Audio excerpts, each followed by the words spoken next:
जैसा कि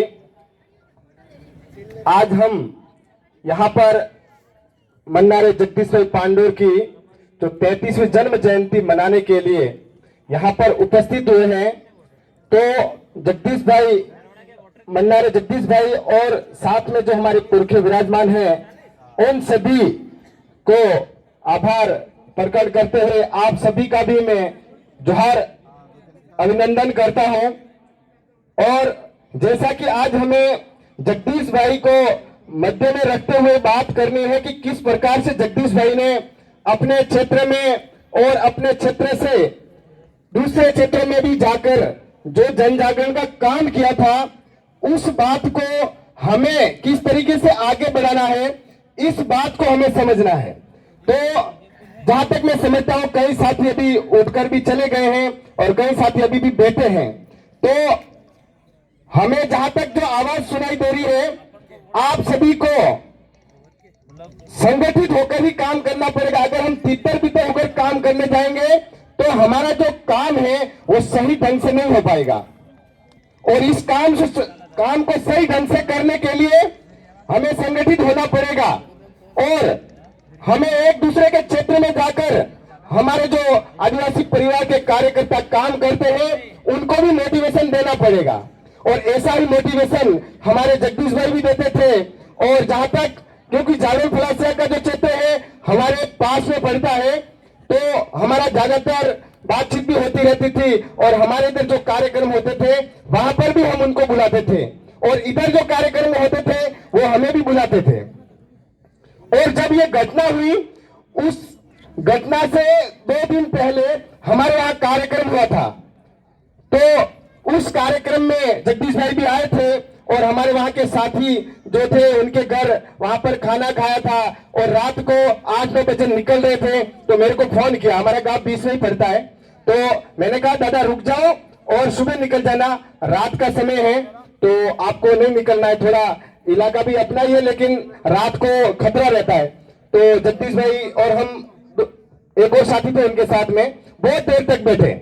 फिर उन्होंने कहा कि कल या परसों में और भी काम है समाज का ही अपना, तो उसके लिए जाना है, इसलिए हमें अभी निकलना पड़ेगा, क्योंकि सुबह निकलेंगे तो फिर वापिस से आगे का काम में लेट हो जाएंगे।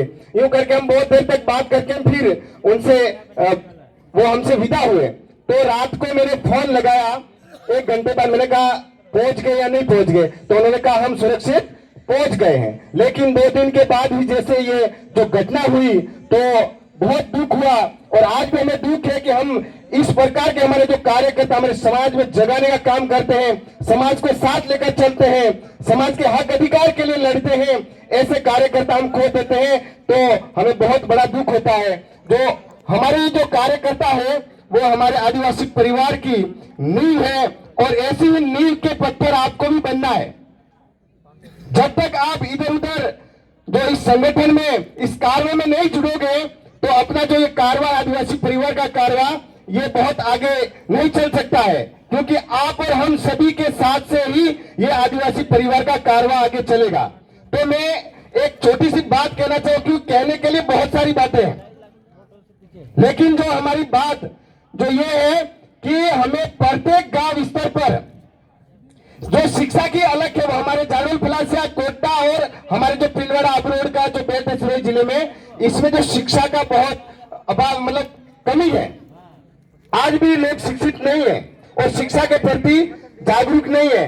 तो हमें काम सबसे पहले शिक्षा के ऊपर करना है और जो साथी शिक्षित हो चुके हैं उनको आदिवासी परिवार की विचारधारा के माध्यम से जो अपने संवैधानिक हक अधिकार है, अपनी संस्कृति है, उसके संरक्षण के लिए किस तरीके से काम करना है, उस सिस्टम को समझाना है। और उस सिस्टम को समझते हुए जो शासन प्रशासन का जो सिस्टम है, उस सिस्टम में हमारे भाई कैसे जाए, किस प्रकार जाए और उस सिस्टम में जाकर हमें किस तरीके से मदद कर सकते हैं, वो सिस्टम हमें तैयार करना पड़ेगा।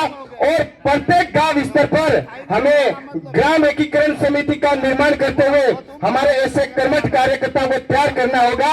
और उन्हीं कार्यकर्ताओं को, जहां तक हमने जो शुरुआत करी हमारे सिरोही जिले में, हम शुरुआत कर रहे हैं धीरे धीरे, तो कम से कम जो 10, 15, 20 जितने भी एक गांव में कार्यकर्ता होते हैं, प्रत्येक महीने उनकी एक बैठक होनी चाहिए और उस बैठक में कम से कम 100 रुपए का योगदान आपकी ग्राम एकीकरण जो समिति है उसके माध्यम से करते रहिए।